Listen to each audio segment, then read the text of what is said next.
مہینے پہلے یا کچھ آپ کہہ سکتے ہیں کہ اشرے پہلے 2 4 6 8 مہینے پہلے یا سال پہلے عام آدمی جب بیٹھتا تھا تو ایک طبقہ یہ کہتا تھا کہ پاکستان کا جو نظام ہے کبھی بھی تبدیل نہیں ہوگا، یہ اسی طرح سے رہے گا، یہاں پہ یہ ظلم زیادتی یہ سب کچھ ہوتا رہے گا۔ لیکن ایک طرف یہ تھنک ٹینک بھی تھا، وہ جب بات کرتا تو میں خود بھی بہت دفعہ ایسی جگہوں پہ یہ بات کرتا تھا کہ ایک وقت آئے گا کہ یہ نظام ختم ہو جائے گا، یہاں پہ جو ریاست ہے جس میں عدلیہ ہے، بیوروکریسی ہے، میڈیا ہے یا اسٹیبلشمنٹ ہے، یہ لوگ تھک جائیں گے، ان کی جو شفافیت ہے یہ سامنے آ جائے گی، پھر ان کے بیک اینڈ پہ جو آنے والے لوگ ہوں گے جو سیکنڈ ٹیئر تھرڈ ٹیئر قسم کی جو بیوروکریسی ہے یا عدلیہ کی ہے، جوڈیشری ہے،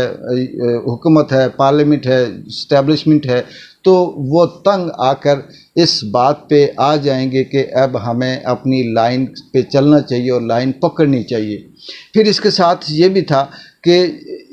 یہ بھی حقیقت ہے کہ ظلم جب حد سے بڑھتا ہے تو مٹ جاتا ہے۔ پاکستان کے اندر اگر تاریخ اٹھائیں 70 75 سالوں کی، جس میں 1947 میں بھی اتنا ظلم میں نہیں کہہ سکتا کہ ظلم ہوا، 65 میں بھی نہیں ہوا، 70 میں بھی نہیں ہوا، اس کے بعد بھی یہ جو نئی ریاست جب اس میں وجود میں آئی تو اس میں جو رد و بدل ہوا اس میں بھی اتنا ظلم نہیں ہوا جتنا آج کے دور میں یہ 2 2.5 سالوں میں ہم نے ظلم دیکھا۔ اب یہ ظلم اس لیے زیادہ تھا کہ اس میں اپنے ہی ریاست کے لوگ، اپنے ہی ریاست کی عوام کے اوپر جن کی تحفظ کے لیے، جن کی حفاظت کے لیے انہوں نے حلف اٹھایا، قسمیں کھائیں، کلمے پڑھے، اور جن کے تحفظ کے نام پر وہ اپنے ارب پتی کھرب پتی بنتے ہیں، وہی اٹھ کر جب ظلم کرتے ہیں تو اس زمین کے یہ ظلم 1947 سے بھی زیادہ ہے، اور اس نے اپنی آخری حد کراس کر لی۔ جب یہ کراس کی تو اس کے بعد پھر آہستہ آہستہ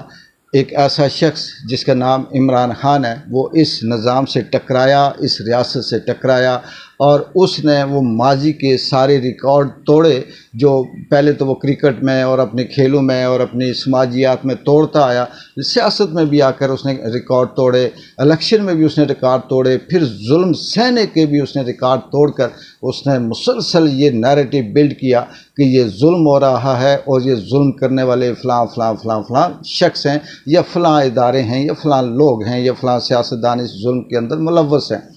جب وہ مسلسل اس بات پہ ڈٹا رہا اور وہ تیار تھا کہ اس کے بدلے میں اسے مار دیا جائے تب بھی قبول ہے، پھانسی پہ لٹکا دیا جائے تب بھی قبول ہے، جو مرضی سزا دی جائے، اس نے کہا کہ میں اس ظلم کے آگے سرنڈر نہیں کروں گا اور ڈٹا رہوں گا۔ جب وہ ڈٹا رہا تو کہتے ہیں کہ جب انسان ڈٹ جاتا ہے، حق و سچ کی راہ پہ کھڑا ہو جاتا ہے، پھر قدرت، پھر نظام، پھر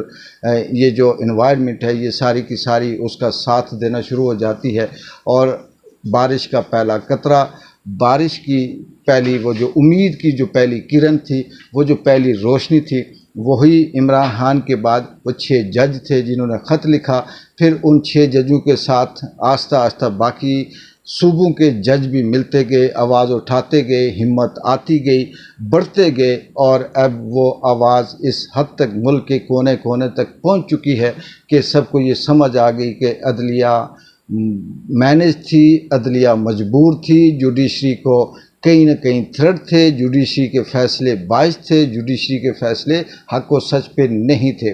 یہ وہ پہلا قطرہ ہے، جو پہلی کرن ہے، پہلی چنگاری ہے، اس نے ابھی آگے بڑھنا ہے۔ اس سے ہم یہ اندازہ کر سکتے ہیں کہ آنے والے وقت میں چاہے اسے 8 سال لگیں، 10 سال لگیں، 20 سال لگیں، یہ معاشرہ بدلے گا، اس ملک کے اندر رول آف لا بھی آئے گا، اس ملک کے اندر تمام ادارے قانون کے انڈر بھی آئیں گے، اور اس ملک کے اندر عام آدمی کو انصاف بھی ملے گا۔ وقت لگے گا، لیکن اس انصاف کا، اس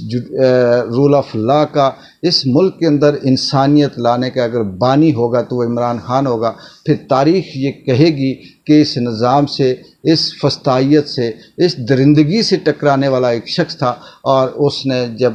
ہمت نہیں آ رہی تو پھر اس کے ساتھ لوگ آتے گئے، قدرت آتی گئی اور اس کا ساتھ بنتا گیا، اور آج تمام لوگ اپنی اپنی لائن پہ کھڑے، اپنی اپنی لائن پہ چل رہے ہیں۔ امید ہے کہ آنے والا وقت آپ سب کے لیے، ہم سب کے لیے بہتر ہوگا۔ ابھی کچھ حالات مشکل ضرور ہیں، لیکن جس طرف یہ سلسلہ چل نکلا ہے، جوڈیشری ججز نے جس طرح سے آوازیں اٹھانا شروع کی ہیں، اس طرح سے یہ فارم 47 والے، یہ ڈکیت، یہ چور، یہ سارے غلام امریکہ کے، ان کی غلامی